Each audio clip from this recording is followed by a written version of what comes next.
ನೇಹಾ ಹತ್ಯೆಯನ್ನು ಖಂಡಿಸಿ ರಾಜ್ಯಾದ್ಯಂತ ಬಿಜೆಪಿ ಪ್ರತಿಭಟನೆಗೆ ಕರೆ ಕೊಟ್ಟಿದೆ. ಇವತ್ತು ಹುಬ್ಬಳ್ಳಿಯಲ್ಲಿ ವಿದ್ಯಾರ್ಥಿನಿಯರು ಬೀದಿಗಿಳಿದು ಆಕ್ರೋಶ ವ್ಯಕ್ತಪಡಿಸ್ತಾ ಇದ್ದಾರೆ. ಹುಬ್ಬಳ್ಳಿಯ ನೆಹರು ಕಾಲೇಜಿನ ವಿದ್ಯಾರ್ಥಿಗಳು ಪ್ರತಿಭಟನೆಯಲ್ಲಿ ತೊಡಗಿಸಿಕೊಂಡಿದ್ದಾರೆ. ಪ್ರತಿಭಟನೆಗೆ ಬುರ್ಖಾ ಧರಿಸಿ ಬಂದಿದ್ದಾರೆ ಮುಸ್ಲಿಂ ವಿದ್ಯಾರ್ಥಿನಿಯರು. ಈ ಘಟನೆಯನ್ನು ತೀವ್ರವಾಗಿ ಖಂಡಿಸಿ ರಸ್ತೆಗಳಲ್ಲಿ ಮೆರವಣಿಗೆ ಹೋಗಿ ಘೋಷಣೆಗಳನ್ನು ಕೂಗೋದರ ಮೂಲಕ ಆಕ್ರೋಶ ಹೊರಹಾಕಿದ್ದಾರೆ.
ದೃಶ್ಯಗಳಲ್ಲಿ ನೋಡ್ತಾ ಇದ್ದೀರಾ, ಹುಬ್ಬಳ್ಳಿಯಿಂದ ನೇರ ದೃಶ್ಯಗಳು ನೀವು ಗಮನಿಸ್ತಾ ಇರೋದು. ಒಂದ್ ಕಡೆ ಬೆಳಗಾವಿ, ಮತ್ತೊಂದು ಕಡೆ ಹುಬ್ಬಳ್ಳಿಯಲ್ಲಿ ವಿದ್ಯಾರ್ಥಿನಿಯರು ಪ್ರತಿಭಟನೆಯಲ್ಲಿ ತೊಡಗಿಸಿಕೊಂಡಿರೋದು.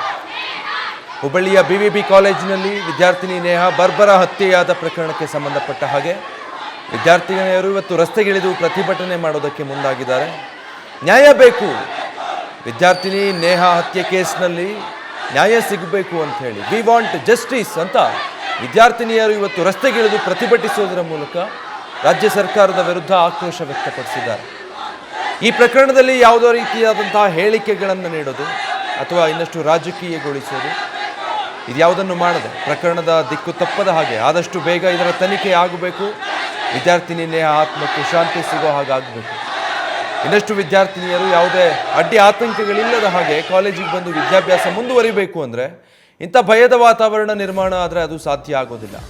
ಹೀಗಾಗಿ ಆದಷ್ಟು ಬೇಗ ಈ ಕೇಸ್ ಇತ್ಯರ್ಥಗೊಳ್ಳಬೇಕು ಅಂತ ಹೇಳಿ ವಿದ್ಯಾರ್ಥಿನಿಯರು ಪ್ರತಿಭಟಿಸ್ತಾ ಇದ್ದಾರೆ. ರಾಜ್ಯದಾದ್ಯಂತ ಬಿಜೆಪಿ ಇವತ್ತು ಇದೇ ವಿಚಾರವಾಗಿ ಕರೆ ಕೊಟ್ಟಿರುವಂಥದ್ದು ಪ್ರತಿಭಟನೆಗೆ. ಹುಬ್ಬಳ್ಳಿ, ಬೆಳಗಾವಿ, ಮೈಸೂರು ಹೀಗೆ ಎಲ್ಲ ಭಾಗಗಳಲ್ಲೂ ಕೂಡ ಪ್ರತಿಭಟನೆ ನಡೀತಾ ಇದೆ. ಬಹಳಷ್ಟು ಕಡೆಗಳಲ್ಲಿ ಸ್ವತಃ ವಿದ್ಯಾರ್ಥಿನಿಯರು ರಸ್ತೆಗಿಳಿದು ಆಕ್ರೋಶ ವ್ಯಕ್ತಪಡಿಸ್ತಾ ಇದ್ದಾರೆ.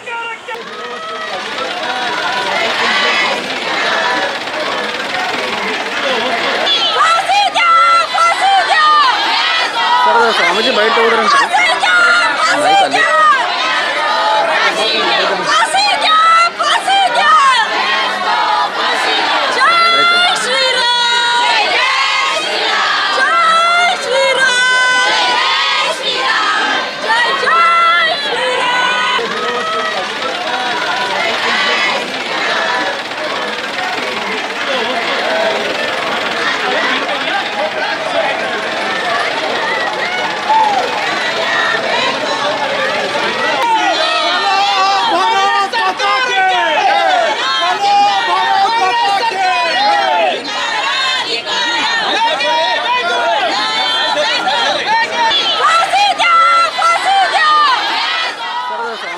ರಾಜ್ಯದಾದ್ಯಂತ ವಿದ್ಯಾರ್ಥಿನಿ ನೇಹಾ ಹತ್ಯೆ ಪ್ರಕರಣದ ಕಿಚ್ಚು ಹೊತ್ಕೊಂಡು ಕಾಣ್ತಾ ಇದೆ.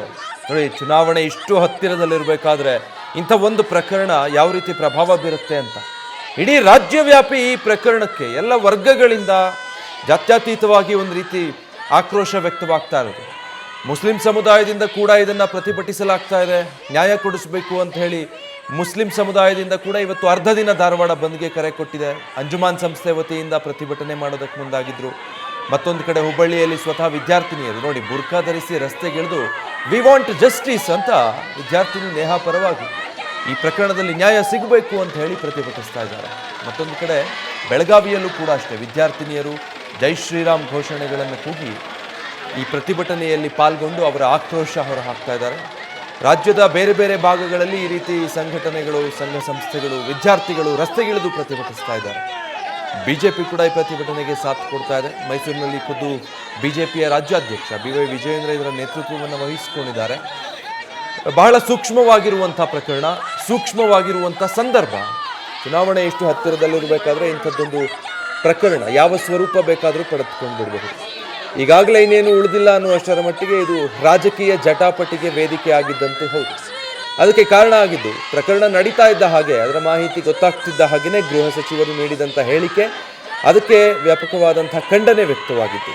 ಇದು ವೈಯಕ್ತಿಕ ಕಾರಣಗಳಿಂದ ಆಗಿದ್ದು, ಪರ್ಸನಲ್ ಲವ್ ಅಫೇರ್ ಇದ್ದಿರಬಹುದು. ಆ ಕಾರಣಕ್ಕಾಗಿ ಇದು ನಡೆದು ಹೋಗಿದೆ. ಇದರಲ್ಲಿ ಲವ್ ಜಿಹಾದ್ ಆಗಲಿ ಮತ್ತೊಂದಾಗಲಿ ಏನು ಕಂಡು ಬರ್ತಾ ಇಲ್ಲ ಅನ್ನುವಂಥ ಹೇಳಿಕೆಗಳನ್ನು ಕೊಟ್ಟರು. ಅದಕ್ಕೆ BJP ವ್ಯಾಪಕವಾದಂಥ ಟೀಕೆ ಮತ್ತು ಆಕ್ರೋಶವನ್ನು ವ್ಯಕ್ತಪಡಿಸಿತ್ತು. ಅದಾದಮೇಲೆ ಕುಟುಂಬದ ಸದಸ್ಯರು ಕೂಡ ಇಂಥ ಹೇಳಿಕೆಗಳನ್ನು ಕೊಡಬೇಡಿ, ದಯವಿಟ್ಟು ನಮ್ಮ ಕುಟುಂಬದ ಗೌರವಕ್ಕೆ ಧಕ್ಕೆ ತರಬೇಡಿ ಅಂತೆಲ್ಲ ಮನವಿ ಮಾಡಿದರು. ಅದಾದಮೇಲೆ ನಿನ್ನೆಯಷ್ಟೇ ಗೃಹ ಸಚಿವರವರ ಹೇಳಿಕೆಗೆ ವಿಷಾದ ವ್ಯಕ್ತಪಡಿಸಿದರು. ರಾಜ್ಯವ್ಯಾಪಿ ಇವತ್ತು BJP ಇದೇ ವಿಚಾರವನ್ನು ಇಟ್ಕೊಂಡು ಪ್ರತಿಭಟಿಸೋದಕ್ಕೆ ಮುಂದಾಗಿದೆ. ಬೆಂಗಳೂರಲ್ಲಿ ಹೊರತುಪಡಿಸಿ, ಯಾಕಂದರೆ ಫ್ರೀಡಂ ಪಾರ್ಕ್ನಲ್ಲಿ ಪ್ರತಿಭಟನೆ ಇಟ್ಕೊಂಡಿದ್ರು.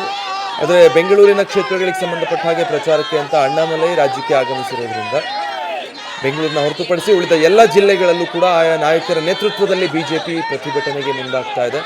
ಕೇವಲ ಅಷ್ಟಕ್ಕೆ ಮಾತ್ರ ಇದು ಸೀಮಿತವಾಗಿ ಉಳ್ಕೊಳ್ತಾ ಇಲ್ಲ.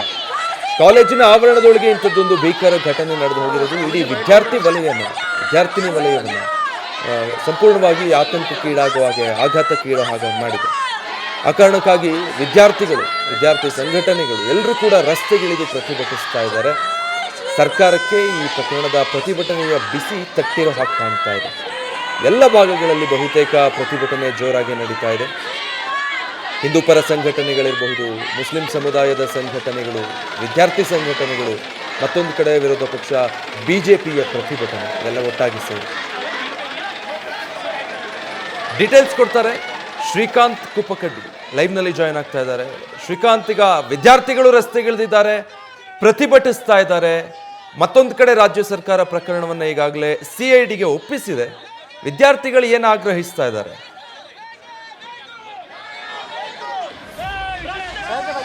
ವಿಜಯ್, ಪ್ರಮುಖವಾಗಿ ಏನಂತಂದರೆ ಕುಂದಾನಗರಿ ಬೆಳಗಾವಿಯಲ್ಲಿ ಈಗ ಏನಂತಂದರೆ ಹಿಂದೂ ಪರ ಸಂಘಟನೆ ಕಾರ್ಯಕರ್ತರು ಬೀದಿಗಿಳಿದು ಪ್ರತಿಭಟನೆಯನ್ನು ಮಾಡ್ತಾ ಇರುವಂಥದ್ದು. ಪ್ರಮುಖವಾಗಿ ಆರೋಪಿಗೆ ಗಲ್ಲು ಶಿಕ್ಷೆಯನ್ನು ವಿಧಿಸಬೇಕು. ಯಾಕಂತಂದರೆ ಬರ್ಬರವಾಗಿ ಏನು ಹತ್ಯೆಗೈದಿದ್ದಾನೆ ಅದರ ವಿರುದ್ಧ ಏನಂತಂದರೆ ಈಗ ಹಿಂದೂ ಸಂಘಟನೆ ಕಾರ್ಯಕರ್ತರು ಕಿಡಿಯನ್ನು ಕಾರ್ತಾ ಇದ್ದಾರೆ. ಪ್ರಮುಖವಾಗಿ ನೋಡ್ಬೋದು, ಚೆನ್ನಮ್ಮ ವೃತ್ತದಲ್ಲಿ ಈಗ ಏನು ಮಹಿಳೆಯರು ಮತ್ತು ವಿದ್ಯಾರ್ಥಿನಿಯರು ಹಾಗೆಯೇ ಹಿಂದೂ ಪರ ಸಂಘಟನೆ ಕಾರ್ಯಕರ್ತರು ಮತ್ತು BJP ಮುಖಂಡರು ಈಗ ಪ್ರತಿಭಟನೆಯಲ್ಲಿ ತೊಡಗಿದ್ದಾರೆ. ಮಾನವ ಸರಪಳಿಯನ್ನು ನಿರ್ಮಿಸಿ ಪ್ರತಿಯೊಬ್ಬರು ಸಹ ಏನಂತಂದರೆ ಪ್ರತಿಭಟನೆಯನ್ನು ನಡೆಸ್ತಕ್ಕಂಥ ದೃಶ್ಯ ಇಲ್ಲಿ ಕಂಡು ಬರ್ತಾ ಇರುವಂಥದ್ದು. ಪ್ರಮುಖವಾಗಿ ಕಳೆದ 15 ನಿಮಿಷದಿಂದ ಬೆಳಗಾವಿಯ ಚೆನ್ನಮ್ಮ ವೃತ್ತ ಏನಿದೆ, ಈ ಚೆನ್ನಮ್ಮ ವೃತ್ತ ಸಂಪೂರ್ಣವಾಗಿ ಬಂದ್ ಆಗಿದೆ. ಮಹಿಳೆಯರು ಏನಂತಂದರೆ ಪ್ರತಿಭಟನೆಯಲ್ಲಿ ತೊಡಗಿಕೊಂಡಿದ್ದಾರೆ. ಜೊತೆಗೆ ಧಿಕ್ಕಾರವನ್ನು ಕೂಗ್ತಾ ಇದ್ದಾರೆ. ರಾಜ್ಯ ಸರ್ಕಾರದ ವಿರುದ್ಧ ಏನಂತಂದರೆ ಆಕ್ರೋಶವನ್ನು ವ್ಯಕ್ತಪಡಿಸ್ತಾ ಇದ್ದಾರೆ. ರಾಜ್ಯ ಸರ್ಕಾರ ಎಲ್ಲೋ ಒಂದು ಕಡೆ ಏನಂತಂದರೆ ಅಲ್ಪಸಂಖ್ಯಾತರ ತುಷ್ಟೀಕರಣದಲ್ಲಿ ತೊಡಗಿದೆ ಅನ್ನೋ ಒಂದು ಗಂಭೀರ ಆರೋಪವನ್ನು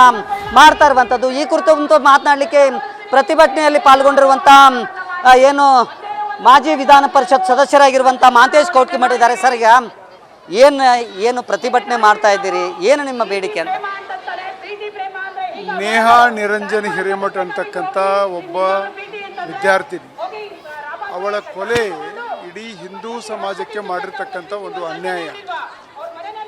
ಲವ್ ಜಿಹಾದ್ ಹೆಸರಿನಲ್ಲಿ ಕರ್ನಾಟಕದಾದ್ಯಂತ ಇಂಥ ಅನೇಕ ಘಟನೆಗಳನ್ನ ನಾವು ನೋಡ್ತಾ ಇದ್ದೀವಿ. ಆದರೆ ಸರ್ಕಾರ ಉಡಾಫೆ ಉತ್ತರಗಳನ್ನು ಕೊಡ್ತಾ ಇದೆ. ಗೃಹ ಮಂತ್ರಿಗಳು ಇದೊಂದು ಸಹಜ ಸಾವು ಅಂತಕ್ಕಂಥ ಹೇಳಿಕೆ, ಮುಖ್ಯಮಂತ್ರಿಗಳ ಹೇಳಿಕೆ, ಉಪಮುಖ್ಯಮಂತ್ರಿಗಳ ಹೇಳಿಕೆ, ಇದೆಲ್ಲವನ್ನು ನೋಡಿದರೆ ಎಲ್ಲೋ ಒಂದು ಕಡೆ ಒಂದು ಸಮುದಾಯವನ್ನು ರಕ್ಷಿಸ್ತಕ್ಕಂಥ ಕೆಲಸವನ್ನು ಸರ್ಕಾರ ಮಾಡ್ತಾ ಇದೆ. ಯಾರನ್ನಾದರೂ ಓಲೈಕೆ ಮಾಡಲಿಕ್ಕೆ ಹೋಗಿ ಇಡೀ ಸಮಾಜಕ್ಕೆ ಒಂದು ಪೆಟ್ಟನ್ನು ಕೊಡ್ತಕ್ಕಂಥ ಕೆಲಸವನ್ನು ಸರ್ಕಾರ ಮಾಡಿದೆ. ಈಗಲಾದರೂ ಸರ್ಕಾರ ಎಚ್ಚೆತ್ತುಕೊಂಡು ಒಂದು ವಿಶೇಷ ತನಿಖಾ ತಂಡವನ್ನು ನೇಮಿಸಬೇಕು. ಬರೀ ಈ ಘಟನೆ ಅಲ್ಲ, ಕರ್ನಾಟಕದಲ್ಲಿ ನಡೆಯತಕ್ಕಂಥ ಈ ಥರದ ಬೇರೆ ಬೇರೆ ಘಟನೆಗಳನ್ನು ಖಂಡಿಸ್ತಕ್ಕಂಥ ಕೆಲಸ ಆಗಬೇಕು. ತಪ್ಪಿತಸ್ಥರಿಗೆ ಶಿಕ್ಷೆ ಆಗಬೇಕು. ಉಗ್ರವಾಗಿರ್ತಕ್ಕಂಥ ಕಾನೂನನ್ನು ತರಬೇಕಂತಕ್ಕಂಥ ಹೋರಾಟ ನಮ್ಮದು. ಇದು ಏನಂತಂದರೆ ಮಹಂತೇಶ್ ಕೌಟಿಗೆ ಅವರ ಮಾತು. ಜೊತೆಗೆ ಇಲ್ಲಿ ಸ್ವಾಮೀಜಿ ಅವರಿದ್ದಾರೆ, ಮಾತಾಡ್ತೀನಿ. ಸ್ವಾಮೀಜಿ ಅವರು ಇವತ್ತು ಪ್ರತಿಭಟನೆ ಮಾಡ್ತಾ ಇದ್ದೀರಿ, ಏನು ತಮ್ಮ ಬೇಡಿಕೆ ಅಂತ? ಇದು ಹಿಂದೂ ವಿರೋಧಿ ಹೀಗಾಗಬಾರ್ದಾಗಿತ್ತು. ಯಾಕಂದ್ರೆ ಇವರು ಸರ್ಕಾರದ ದುರ್ಲಕ್ಷ್ಯ ಕಾರಣ ಇದಕ್ಕೆ. ಅದ್ರ ಸಂಬಂಧಾಗಿ ಇದನ್ನು ಹಿಂದೂ ಧರ್ಮಕ್ಕೆ ಹಿಂದೂ ಹೆಣ್ಮಕ್ಳಿಗೆ ರಕ್ಷಣೆ ಕೊಡ್ಬೇಕಂತ ತಿಳ್ಕೊಂಡು ನಾವು ಪ್ರತಿಭಟನೆ ಮಾಡಕ್ಕೆ ಬಂದಿದ್ದೇವೆ. ಇದು ಎಲ್ಲರಿಗೂ ಹಿಂದೂಗಳಿಗೆ ಎಲ್ಲರೂ ಬಂದರು ಅವ್ರಿಗೆ ರಕ್ಷಣೆ ಕೊಡಬೇಕು ಇವರು. ಇಲ್ಲ ಈ ಸರ್ಕಾರ ಉದ್ದಾಟತನ ಹಿಂಗೆ ಇರಬಾರ್ದು. ಅದು ನಮ್ಮ ಯೋಗಿ ಆದಿತ್ಯನಾಥ್ ಸರ್ಕಾರ ಆ ಸರ್ಕಾರ ಆ ಪ್ರಕಾರ ನಡಿಬೇಕಿದೆ ಅವರು ಅಂತ ತಿಳ್ಕೊಂಡು ನಮ್ಮ ಇನ್ನೊಂತೆ. ವಿಜಯ್, ತೋರಿಸ್ತಾ ಹೋಗ್ತೀನಿ ದೃಶ್ಯವನ್ನ. ಇದು ಚೆನ್ನಮ್ಮ ವೃತ್ತದಲ್ಲಿರ್ತಕ್ಕಂಥ ದೃಶ್ಯ. ಪ್ರಮುಖವಾಗಿ ಏನಂತಂದ್ರೆ ಎಲ್ಲ ಮಹಿಳೆಯರು ಇಲ್ಲಿ ನೋಡ್ಬೋದು. ಏನಂತಂದ್ರೆ ಮಹಿಳೆಯರು ಏನು ಪ್ರತಿಭಟನೆಯಲ್ಲಿ ತೊಡಕಂತ ದೃಶ್ಯ ನಿಮಗೆ ಕಾಣಸಿಗತ್ತೆ. ಪ್ರತಿಯೊಬ್ಬರು ಸಹ ತಮ್ಮ ಬೋರ್ಡನ್ನು ಹಿಡಿದಿದ್ದಾರೆ. ಏನಂತಂದ್ರೆ ನಮ್ಮೂರ ಹೆಣ್ಣು ಮಕ್ಕಳನ್ನು ನಾನು ರಕ್ಷಣೆ ಮಾಡಬೇಕಾಗಿದೆ ಅನ್ನೋ ಒಂದು ಬೋರ್ಡನ್ನು ಹಿಡಿದು ಇಲ್ಲಿ ಪ್ರತಿಭಟನೆ ನಡೆಸ್ತಕ್ಕಂಥದ್ದು. ಅದ್ರ ಜೊತೆಗೆ ವಿವಿಧ ವಿದ್ಯಾರ್ಥಿನಿಯರು ಸಹ ಇಲ್ಲಿ ಪ್ರತಿಭಟನೆಯಲ್ಲಿ ತೊಡಗಿಕೊಂಡಿರುವಂಥ ದೃಶ್ಯಗಳು ಕಂಡು ಬರುತ್ತೆ. ಇನ್ನೊಂದು ಕಡೆ ಏನಂತಂದ್ರೆ ಆ ಭಾಗದಲ್ಲಿ ಏನು ತೋರಿಸ್ತಾ ಇದ್ದೀನಿ, ಇದು ಏನಂತಂದ್ರೆ ಅಲ್ಲಿ ಏನು ಹತ್ಯೆಗೊಳಗಾದಂಥ ಏನು ವಿದ್ಯಾರ್ಥಿನಿ ಇದ್ದಾರೆ ಅವರ ಒಂದು ಭಾವಚಿತ್ರವನ್ನು ಇಟ್ಕೊಂಡು ಪ್ರತಿಭಟನೆಯನ್ನ ಮಾಡ್ತಕ್ಕಂಥ ದೃಶ್ಯಗಳು ಇಲ್ಲಿ ಕಂಡು ಬರುತ್ತೆ. ಪ್ರಮುಖವಾಗಿ ಏನಂತಂದ್ರೆ ಈಗ ಎಲ್ಲಿ ಪ್ರತಿಭಟನೆ ಮಾಡ್ತಾ ಇದ್ದೀರಿ, ಏನು ನಿಮ್ಮ ಬೇಡಿಕೆ ಏನು ಅಂತ? ಅಲ್ಲ, ಮೊನ್ನೆ ನಡೆದಂತಹ ಒಂದು ಏನು ಘಟನೆ ಇದೆಯಲ್ಲ, ಅದು ಇಡೀ ದೇಶಕ್ಕೆ ಒಂದು ಘೋರ ಘಟನೆ ಅಂತ ನಾವು ಇವತ್ತು ತಮ್ಮ ಮುಂದೆ ಮಾಧ್ಯಮದ ಮುಖಾಂತರ ಹೇಳಕ್ಕೆ ಬಯಸ್ತೀವಿ. ಏನು ಬೇಡಿಕೆ, ಏನು ಆಗಬೇಕು ಅವರಿಗೆ? ಶಿಕ್ಷೆ ಅಂತಂದ್ರೆ ಇಂಥ ಶಿಕ್ಷೆ ಅಲ್ಲ, ಈ ಜಗತ್ತಿನಲ್ಲೇ ಇರಬಾರ್ದಂಥ ಶಿಕ್ಷೆ ಅವ್ನು ಕೊಟ್ಟರೂ ಕೂಡ ಅದು ಚಿತ್ರಹಿಂಸೆ ಅಂತಂದ್ರೂ ಕೂಡ ಹಳೆ ಕಾಲದಲ್ಲಿ ಕೊಡ್ತಕ್ಕಂತಹ ಅವಂಗ ಕೈ ಕಟ್ ಮಾಡಿ ಕಾಲು ಕಟ್ ಮಾಡಿ ಖಾರ ಹಚ್ಚಿರೂ ಕೂಡ ಅವನಿಗೆ ಶಿಕ್ಷೆ ಇಂಥ ಆ ಶಿಕ್ಷೆನೂ ಕೂಡ ಕಡಿಮೆ ಅಂತ ಅವನನ್ನು ಸಾರ್ವಜನಿಕವಾಗಿ ಗಲ್ಲಿಗೆ ಏರಿಸಬೇಕು ಅಂತ ಎಲ್ಲ ಜನರ ಒಂದು ಬೇಡಿಕೆಯಾಗಿದೆ. ಆ ಒಂದು ಬೇಡಿಕೆಯನ್ನು ಈ ಒಂದು ಕಾಂಗ್ರೆಸ್ ಸರ್ಕಾರ ಮಾಡಬೇಕಂತ ಹೇಳಿ ಎಲ್ಲ ಪ್ರತಿಭಟನೆಯ ಒಂದು ಮುಖ್ಯ ಉದ್ದೇಶ ಅಂತ ಹೇಳಿ ನಾವು ಹೇಳ್ಬೋದು. ವಿಜಯ್, ಈಗ ಕೇವಲ ಇಲ್ಲಿ ಬಿಜೆಪಿ ಕಾರ್ಯಕರ್ತರು ಮಾತ್ರ ಅಲ್ಲ, ಹಿಂದೂ ಸಂಘಟನೆ ಕಾರ್ಯಕರ್ತರು ಮಾತ್ರ ಅಲ್ಲ, ಒಂದ್ ಕಡೆ ಏನಂತಂದ್ರೆ ವಕೀಲರು ಸಹ ಪ್ರತಿಭಟನೆಯಲ್ಲಿ ಪಾಲ್ಗೊಂಡಿದ್ದಾರೆ. ಅದರ ಜೊತೆಗೆ ಮಹಿಳೆಯರು ಸ್ವಯಂ ಪ್ರೇರಿತವಾಗಿ ಪಾಲ್ಗೊಂಡಿದ್ದಾರೆ. ಅದರ ಜೊತೆಗೆ ವಿದ್ಯಾರ್ಥಿನಿಯರು ಪಾಲ್ಗೊಂಡಿದ್ದಾರೆ. ಬೇರೆ ಬೇರೆ ವಿಭಾಗದಿಂದ ಬಂದಂಥ ಎಲ್ಲ ಜನರು ಸಹ ಈ ಒಂದು ಪ್ರತಿಭಟನೆಯಲ್ಲಿ ಪಾಲ್ಗೊಂಡಿರುವಂಥದ್ದು. ಕಳೆದ ಅರ್ಧ ಗಂಟೆಯಿಂದ ಇಡೀ ಬೆಳಗಾವಿಯ ಏನು ಚೆನ್ನಮ್ಮ ವೃತ್ತ ಏನಿದೆ ಸಂಪೂರ್ಣವಾಗಿ ಬಂದಾಗಿರುವಂಥದ್ದು. ಜೊತೆಗೆ ಒಂದು ರೀತಿಯಲ್ಲಿ ಇಲ್ಲಿ ಏನಂತಂದರೆ ಪೊಲೀಸರು ಸಹ ಎಲ್ಲ ಕಡೆಗಳಲ್ಲೂ ಸಹ ಬ್ಯಾರಿಕೇಡನ್ನು ಹಾಕಿ ಇಡೀ ಏನಂತಂದರೆ ಚೆನ್ನಮ್ಮ ವೃತ್ತವನ್ನು ಲಾಕ್ ಮಾಡಿರುವಂಥದ್ದು. ವಿಜಯ್, ಶ್ರೀಕಾಂತ್, ಈಗ ಹಾಗೆ ನೀವು ಅಲ್ಲಿ ಸ್ಥಳದಲ್ಲಿನ ಪರಿಸ್ಥಿತಿಯನ್ನ ವಿವರಿಸ್ತಾ ಮಹಿಳೆಯರು ಅಥವಾ ವಿದ್ಯಾರ್ಥಿನಿಯರನ್ನು ಮಾತನಾಡಿಸೋ ಪ್ರಯತ್ನ ಮಾಡಬಹುದಾ? ಅವರ ಅಭಿಪ್ರಾಯ ಏನು, ಯಾವ ರೀತಿ ಆಕ್ರೋಶ, ಏನು ಆಗ್ರಹಿಸ್ತಾ ಇದ್ದಾರೆ, ಈ ಪ್ರಕರಣದಲ್ಲಿ ಯಾವ ರೀತಿ ನ್ಯಾಯ ಬೇಕು ಅಂತಾರೆ ಅಂತ?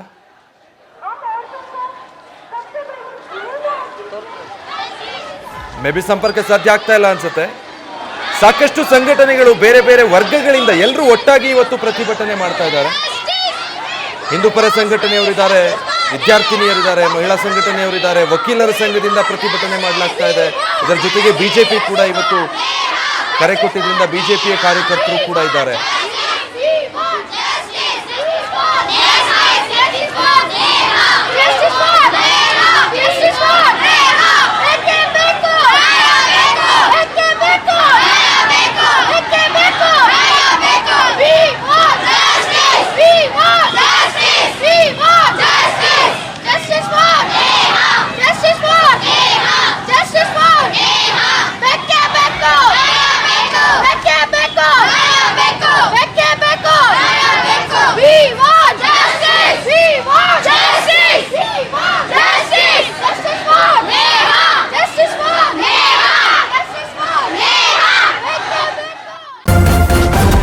ನ್ಯೂಸ್ ಫಸ್ಟ್, ನಿರ್ಭೀತಿಯಿಂದ ನಿಮ್ಮ ಪರವಾಗಿ.